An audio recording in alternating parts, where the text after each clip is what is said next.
7 Days in Paradise Part 6. Chapter 15, The Race Across the Island. The storm rolled in just as Max Darcy decided he wasn't waiting for anyone else to save her. Rain came first, sharp and sudden, slicing through the air in thin silver threads that soaked the sand and smeared the horizon. The wind bent the palms sideways, the waves slammed harder against the rocks, and thunder rolled low over the cliffs like a warning. Most guests at the resort took it as a sign to stay inside, to watch the weather from behind glass. But Max wasn't most guests. By the time the rain hit full force, he was already gone, sprinting across the drenched paths toward the resort's parking lot, phone in one hand, jacket half-zipped, jaw clenched so tight it hurt. He'd waited long enough for the police to gather evidence and coordinate with local authorities. They moved in paperwork and protocol. He moved in seconds. Claire didn't have hours. He'd spent the morning replaying the footage in the security office until it felt burned into his vision. The SUV, the license plate's partial reflection, the angle of the road where it disappeared into the mountains. Maui wasn't a big island, but it was wild in places, tangled with roads that disappeared into jungle or ended abruptly at the sea. He wasn't about to let her vanish in one of those gaps. By the time he reached his car, a rented black Jeep streaked with mud from the night before, his phone buzzed. It was Jonah, the resort's head of security. "Mr. Darcy," Jonah said, breathless. "We traced that SUV, the one from the footage. It belongs to a private rental company on the other side of the island. Booked under a fake name, but paid in cash. Can you track it?" Max asked, slamming the door and starting the engine. "Not directly. But I called a friend with the traffic bureau. They flagged it on a back road heading toward Hana, maybe 30 minutes ago." Hana. Of course. That part of the island was a maze of cliffs, forests, and narrow roads that hugged the ocean, beautiful, dangerous, perfect for someone trying not to be found. "I owe you," Max said. "Send me the coordinates." "You'll need a local guide," Jonah warned. "You won't make it through that terrain alone, not in this weather." "I'll find one." And he did. By the time he hit the winding road toward the east side of Maui, the rain had slowed to a drizzle. The air was thick and green, the kind of damp that clung to your skin and made everything smell alive: earth, rain, salt, and the faint sweetness of guava. He pulled into a small roadside shop, half mechanic, half surf shack, with a hand-painted sign that read Kalio's Auto and Tours. A few locals stood under the tin awning, watching the storm break. One of them, a broad man in his 40s with sun-dark skin and a face weathered from salt and laughter, looked up as Max pulled in. "You look like a man on a mission," the guy said. "I am," Max replied. "I need someone who knows the back trails near Hana, the old logging roads, cliffs, all of it." The man raised an eyebrow. "That's not a sightseeing trip." "It's not." The man studied him for a beat, then nodded.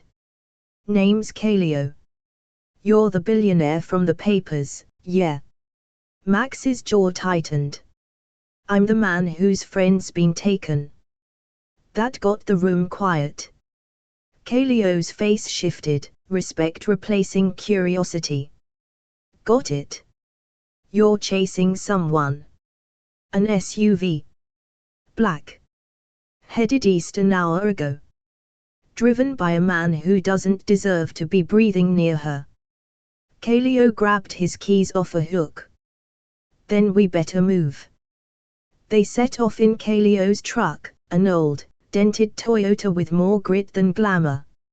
It rattled up the mountain roads like it had something to prove.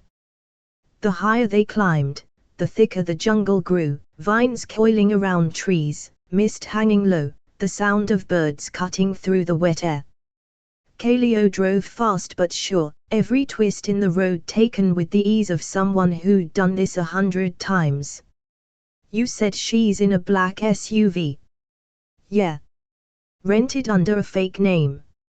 My team's trying to ping it, but there's no GPS. Then we trust the island, Kaleo said simply. People think Maui's small. It's not.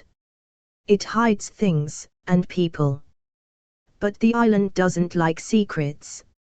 It always gives them up. Max didn't answer. He didn't believe in signs or island wisdom. But he wanted to. They passed through stretches of road that looked like scenes from another world, waterfalls spilling down mossy cliffs, narrow bridges over roaring rivers, stretches of mist that made the road vanish beneath them. Every few miles, Kaleo stopped to ask locals if they'd seen the car. A fruit vendor pointed toward the forest road. Saw one like that. 2 people. Didn't stop. How long ago? Max asked. Maybe 20 minutes. Maybe less. Max turned to Kaleo. Go. The truck tore off down the muddy path, spraying gravel. Meanwhile, the rain returned, hard and fast, turning the dirt into slick rivers of red clay. Max held onto the dashboard, watching the world blur into green and grey. Kaleo shouted over the noise, "You sure you want to keep going in this?" "I don't stop," Max yelled back. A sharp turn revealed a narrow overlook, cliffs dropping straight into the Pacific, waves crashing below like thunder. There, faint in the mud, were tire tracks. Fresh ones. Kaleo pulled over, the engine growling low. "This is it," he said. "No one drives this way unless they're running from something." Max jumped out into the rain, crouched, and touched the tracks. They were still wet, still defined. His pulse surged. "She's close." He followed the tracks on foot, splashing through puddles, heart pounding hard enough to drown out the storm. The road split in two, one path climbing toward the cliffs, the other winding deeper into the jungle. He paused. The air smelled faintly of exhaust, a trace of burnt rubber, disappearing fast. He pointed up. "That way." Kaleo didn't argue. They followed the curve of the cliff until the jungle opened suddenly onto a wide ledge overlooking the sea.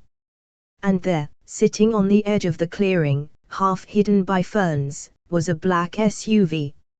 Empty. The doors were unlocked. The keys were still in the ignition. Kaleo frowned. "No one abandons a car out here." Max's chest tightened.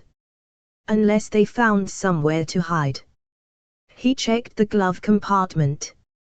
Nothing. The back seat, a scuff mark on the floor mat, a faint trace of mud that didn't match Brad's shoe size. Claire's. He closed his eyes, forcing his thoughts into focus. "She was here," he said quietly. "Maybe an hour ago." Kaleo looked around. "Then they're on foot now." "There's a village about 5 miles east, but between here and there." He gestured toward the wilderness. Nothing but cliffs and trees. Max stood there in the rain, every nerve on fire, staring out at the endless green. For a long time, he said nothing. Then he reached into his pocket and pulled out his phone, dialing a number. "Evan," he said when his pilot answered, "I need the chopper fueled and ready in 10 minutes. We're flying east from Hana, low and slow. I want every inch of that coastline covered." Kaleo gave a low whistle. "You've got your own helicopter." Max's jaw tightened. "I've got everything I need to find her." By the time the helicopter lifted off, the storm had started to break again, light filtering through gaps in the clouds. From above, Maui spread out below them, vast, wild, breathtaking. But Max wasn't looking at the beauty. He was scanning the terrain, the switchbacks, the ravines, the narrow slivers of dirt roads snaking between trees. The headset crackled. Kalio's voice came through from the seat beside him. There. Max followed his gesture, a clearing half hidden by the canopy, a flash of metal among the trees. Take us lower, he ordered. The helicopter dipped, wind buffeting its sides. The clearing came into focus, the SUV's tracks leading toward a narrow trail that vanished into the jungle. She's down there, Max said, certain. Kalio turned to him. You sure? Max's eyes burned with determination. I'd bet my life on it. The pilot glanced back. Sir, do we call for backup? Max shook his head. No. We don't wait. We move now. As the helicopter circled once more, Max looked down at the endless sprawl of forest below. Somewhere in that green maze, Claire was waiting, scared, trapped, maybe hoping he was coming. He wasn't hoping. He was promising. He tightened the strap of his harness, his jaw set, the wind roaring through the open door beside him. She's out there, he said quietly. And I'm not leaving this island without her. The pilot gave him a sharp nod. And with that, the helicopter banked east, chasing the disappearing trail into the heart of Maui's wilderness, the storm breaking behind them and a vow burning ahead. Chapter 16, The Hidden Villa. The rain had passed by the time Max and Kalio reached the far side of the island. The storm clouds had burned off into a bruised twilight, leaving the jungle steaming and heavy with the scent of wet soil and mango. The light was fading fast, soft, golden at first, then bleeding into a grey-blue haze that settled over everything like smoke. Max had been running on nothing but instinct and fury for hours. His shirt was soaked, his boots caked in red clay, and his pulse hadn't slowed since they'd found the abandoned SUV. The helicopter had dropped them on a rocky ridge 2 miles north, where the terrain was too dense to fly lower. From there, they'd followed the faint tire tracks and footprints through the jungle, down narrow trails that twisted through bamboo and ferns. And now, through the trees, he could finally see it, a villa. Not a resort villa, not the polished kind meant for tourists. This one was old, stone walls, terracotta roof, half swallowed by vines. It sat on a cliff above the sea, hidden from the main road by jungle and mist. The kind of place no one stumbled upon by accident. Kalio crouched beside him, squinting through the brush. You sure this is it? Max nodded. I recognize the license plate. That's the SUV. The black vehicle was parked crooked near the gate, mud splashed across its sides. 2 men stood by the front door, smoking and talking quietly.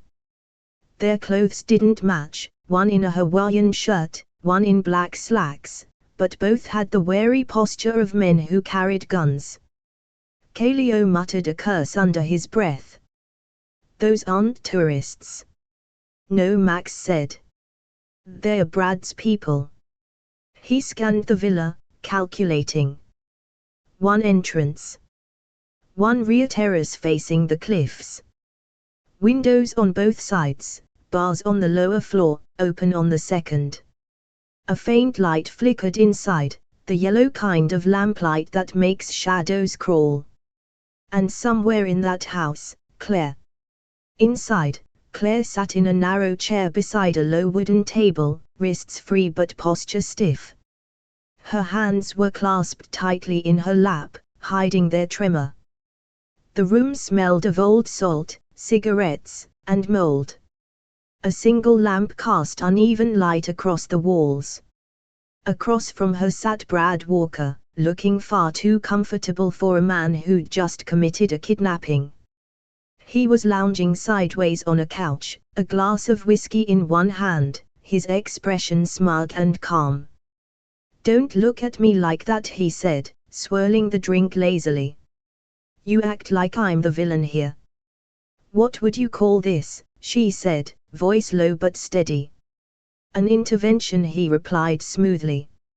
"You were throwing your life away on a fantasy. I'm just bringing you back to reality." "You forced me into a car," she said. "That's not reality, Brad. That's control." He smiled faintly. "Same thing." Two men stood near the doorway, his new associates. She didn't know their names, but she recognized the type. One had the sharp look of a man who'd spent too many nights in backroom card games, the other had a lazy menace, the kind that didn't need words. "You think they'll protect you," she said quietly. "They'll turn on you the second he doesn't pay." Brad laughed. "Who says he won't pay?" She looked at him sharply. "You wouldn't dare." He leaned forward, eyes glinting. "Oh, sweetheart, I already did." "You think Darcy won't throw money at a problem to make it disappear? That's what men like him do." "You don't know him." "I know greed when I see it." "He doesn't want money," she said. "Everyone wants money," Brad replied, standing now, pacing. "And when he gets here, he'll give me what I want. Because he's the hero type, and heroes always pay to save the girl." Claire's heartbeat stuttered. "You told him where to find you." "Of course," Brad said, as if it were obvious. "Why make him chase a mystery when I can hand him the ending?" Her breath caught. "You set a trap." He smirked. "Exactly." Outside, hidden in the trees, Max crouched with Kaleo, listening. Through the half-open window, he could hear faint voices carried by the wind. One of them, Claire's, was sharp and trembling, every word like a spark. He touched the earpiece connected to his phone. "Jonah, you hearing this?" The voice on the other end crackled through static. "Loud and clear. Local police are 30 minutes out. You sure you don't want to wait?" 30 minutes is too long," Max said. "I'm going in." Kaleo grabbed his arm. "You can't just storm a den of thugs without a plan." "I have one." "Let me guess," Kaleo said dryly. "You're making it up as you go." "Exactly," Max said. Kaleo sighed. "Figures." Max slipped from the shadows, moving low along the side of the villa. The rain had left the ground slick, muffling his steps. He moved past the parked SUV, past the guards, who were now arguing softly about whose turn it was to check the perimeter, and crept toward the back terrace. There, a single door stood slightly ajar, the sound of voices drifting out. "You're not getting a cent," Claire was saying inside, her tone taut with fury. "Oh, I'll get what I came for," Brad replied. "One way or another." Max took a slow breath, steadied his pulse, and stepped through the door. Brad turned first. His face went slack for half a second, then twisted into something between surprise and satisfaction. "Well, look who came to play hero." "Let her go," Max said, voice low. Brad laughed. "You're early. I was expecting a call first." "Change of plans," Max said, stepping forward. "You said you wanted money." Brad's eyes narrowed. "You brought it." Max shrugged, his tone deceptively casual. "Half. Wired already. The rest comes when she walks out that door." Brad blinked, thrown. "You actually did it." "I said I'd fix this, didn't I?" One of the men near the door frowned. Wait, did the transfer clear? Brad hesitated, glancing at his phone, then at Maximum. Show me proof. Max smiled thinly. Sure. He reached slowly into his jacket pocket, pulling out his phone. But fair warning, you touch me before I hit send, the account freezes automatically. You get nothing. Brad laughed softly, but there was tension underneath it now. You think you're clever? I don't think, Max said. I act. He looked past Brad, meeting Claire's eyes. There was a flicker of something, fear, yes, but also trust. She understood what he was doing. So here's how this goes, Max continued. You open that door. She walks out. Then I'll confirm the transfer. Brad tilted his head. You're bluffing. Maybe, Max said. But do you really want to find out? The moment stretched, silent except for the rain dripping through the roof tiles. The men shifted uneasily. Brad's jaw flexed. He was calculating, weighing greed against ego. Claire, sensing the hesitation, stood. Brad, she said softly, you're not built for this. You want money. Take it. Just let this end. He snapped at her. Don't tell me what I want. That broke something in the air. Max moved. He stepped forward, grabbed Brad by the arm, and shoved him back against the table. The glass of whiskey shattered on the floor. The two guards lunged, but Kaleo appeared in the doorway, shouting, Police are on their way. That was enough to scatter them. One bolted through the back door, the other froze, unsure whether to stay or run. Brad struggled, but Max pinned him with one hand, his other still gripping the phone. You're done, Max said quietly. Brad sneered. You think this ends with me? Max leaned closer, his voice like steel. No. It ends with her walking out that door. He looked at Claire. Go.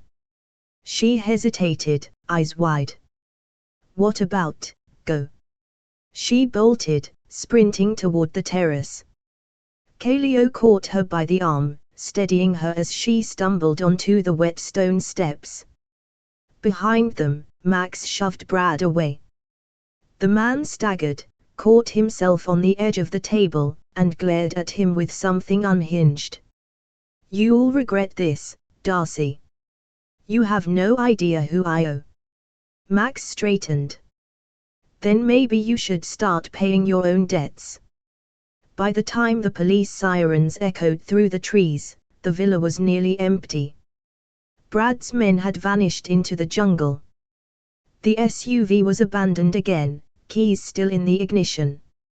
Max stood outside in the rain, breathing hard, his knuckles scraped and stinging. Claire was beside him, wrapped in Kaleo's jacket, her face pale but her eyes alive. He turned to her. You okay? She nodded shakily. I am now.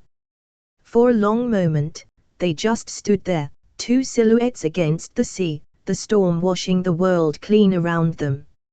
And as the police lights flickered against the cliffs, Max reached for her hand. You're safe, he said softly. He won't touch you again. She looked at him, voice trembling. You found me. I told you I would, he said. But even as he said it, he glanced back toward the villa, where officers were leading Brad out in handcuffs. The man's smile, thin, defiant, sent a chill through him. Because beneath that smile was a promise. This wasn't over. And Max Darcy knew it. Chapter 17, The Rescue. The night had turned black and wild. Thunder rolled over the cliffs like a warning, and rain hammered down again, turning the jungle paths into rushing streams. The villa that had seemed so solid hours ago was now trembling under the weight of the storm, wind shrieking through the broken shutters. Police lights flashed red and blue against the trees, distant, fractured, and unreliable through the downpour. Max Darcy stood outside, soaked to the bone, his arms still wrapped protectively around Claire. She was shivering but conscious, her breath shallow, her clothes clinging to her skin. She'd barely said a word since they'd escaped the house, just clung to his sleeve like she was still half afraid to believe this was real. Behind them, the officers were shouting commands, rounding up the men who hadn't already scattered into the forest. The storm made everything chaos, radios cutting out, flashlights flickering, orders getting lost in the rain. Brad was supposed to be in custody. He wasn't. Where is he? Max demanded, turning to the nearest officer. The man, drenched and out of breath, frowned. Inside. Handcuffed to the... A gunshot cracked from inside the villa. The officer froze mid-sentence. Everyone turned toward the sound. Another shot. Then shouting. Max didn't wait. He ran. Inside, the house was a blur of noise and motion. The front door hung off its hinges. Water streamed down the walls where the roof was leaking. The lamp had fallen, spilling light across the floor in a broken pattern. Brad Walker was nowhere near the table where he'd been cuffed. One of the officers lay on the ground, dazed but alive, his shoulder grazed. The handcuffs dangled from a broken pipe, still swinging. Brad had stolen the officer's sidearm and fled through the back door. Max scanned the room, adrenaline surging so fast he could barely hear over it. On the table, amid the chaos, was a black duffel bag. Money. The wire transfer hadn't been real, but apparently Brad had found something real enough to grab on his way out. Wads of damp bills, cash from one of his illegal games. Blood money, literal and ugly. Max's jaw tightened. He's running with the cash. Jonah's voice crackled over the officer's radio. Darcy, do not pursue. Repeat, do not pursue. He's armed. Max ignored it. He was already moving. The back of the villa opened into a winding slope that led toward the cliffs. The rain was coming down in sheets, soaking through the trees, making the ground slick and treacherous. Max could see footprints in the mud, deep, erratic, one set heading toward the ridge. He followed them, sprinting down the narrow trail, lightning flashing above him. The ocean roared somewhere below, waves slamming against rock with enough force to shake the air. Brad, he shouted into the storm. It's over. Drop the gun. A voice came back, sharp and panicked.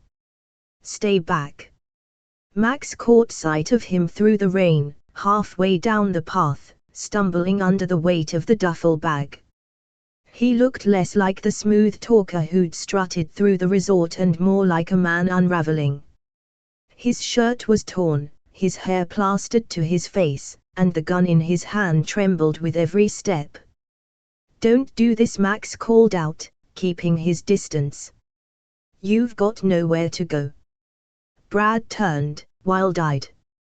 You think you win just because you've got the girl. You think money fixes everything. Lightning split the sky, blinding for a second. When it faded, Max saw the desperation in Brad's face, the ruin of a man who'd gambled one too many times and finally realized the house always wins.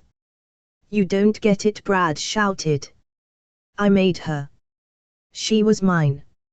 She was never yours, Max said, stepping closer. You just never noticed she stopped pretending to be. Brad's hand shook. The gun wavered. Then, instead of aiming it, he turned and bolted. The chase tore down the mountainside. Brad slipped and scrambled, half running, half sliding through mud and rock, crashing through ferns and branches. Max followed close behind, lungs burning, vision blurred by rain. Every time lightning flashed, he saw the shimmer of the duffel bag ahead, dark and heavy, stuffed with the last of Brad's pride. The path narrowed, hugging the cliff's edge. To the left, jungle. To the right, open air and 100-foot drop into crashing waves. Stop! Max shouted again. Brad didn't. He tried to leap a small gap where rainwater had carved a trench in the dirt, but his foot slipped. The duffel bag swung forward, nearly dragging him over the edge. He caught himself on a rock, cursing, clutching the gun in one hand, the bag in the other. Max slowed, careful. The mud was slick, every step a gamble. It's done, he said. Let it go. Brad laughed bitterly. You think you're the hero here? You don't even know what you've stepped into. These people are your problem, not hers. Brad's grip on the rock slipped. He looked down, then up at Max, rain streaming down his face. You can't save her from what she is. Max frowned. What does that mean? Brad didn't answer. He just tried to pull himself up again, but his foot slid. The bag jerked, caught on a root, and tore open. Money exploded into the air like leaves, soaked bills, hundreds of them, flung into the wind. They spiraled out over the cliff, snatched instantly by the storm. Brad screamed, reaching for the flying cash instead of the ledge. The gun clattered away. His foot slipped again. Brad. Max lunged forward, grabbing his arm just as his body tilted over the edge. For a second, they hung there, Max braced against the rocks, Brad dangling, the ocean a violent blur below. Give me your other hand. Max shouted. Brad's eyes met his, a flash of defiance even as terror crept in. You don't get to save me, he gasped. Then he wrenched his arm free. He fell. The sound of the waves swallowed everything. For a long moment, Max just knelt there, breathing hard, rain pounding against the back of his neck. The duffel bag lay torn beside him, money plastered to the mud like meaningless paper. He pushed himself to his feet slowly, scanning the cliff, but Brad was gone, swallowed by the sea he'd tried to outsmart. When Max finally climbed back up the slope, the officers were arriving, flashlights cutting through the rain. Calio was with them, leading the way, soaked but unhurt. Darcy, he shouted. You alive? Max nodded, exhausted. He's gone. Calio looked at him for a beat, then said quietly, then it's over. Max shook his head. Not yet. He looked back toward the villa, where Claire waited under a makeshift tarp, wrapped in a blanket. She stood when she saw him, her expression breaking from fear into pure, unguarded relief. She ran to him before he could say a word, her arms wrapping tight around his soaked shirt, her breath shaky against his chest. He held her close, both of them trembling from more than cold. It's over, she whispered, voice catching. Yeah, he said softly, resting his chin on her hair. It is. But as thunder rolled one last time across the sea, he knew that wasn't entirely true. Brad was gone, yes, but the wreckage he'd left behind would take longer to wash away. For now, though, that didn't matter. For now, Claire was alive in his arms, the storm was breaking, and the island, finally, mercifully, was still. And as the first light of dawn crept over the horizon, painting the rain-soaked cliffs gold, Max made a silent promise to himself. He hadn't just rescued her. He'd make sure she never had to run again. Thanks for listening to Billionaire Romance Stories. where love meets luxury in the most unexpected places. If you enjoyed this story, make sure to like, subscribe, and drop a comment. We love hearing your favorite twists and favorite theories. And don't forget to ring that bell, because in this world of yachts, secrets, and luxurious romance, the next story is always one click away.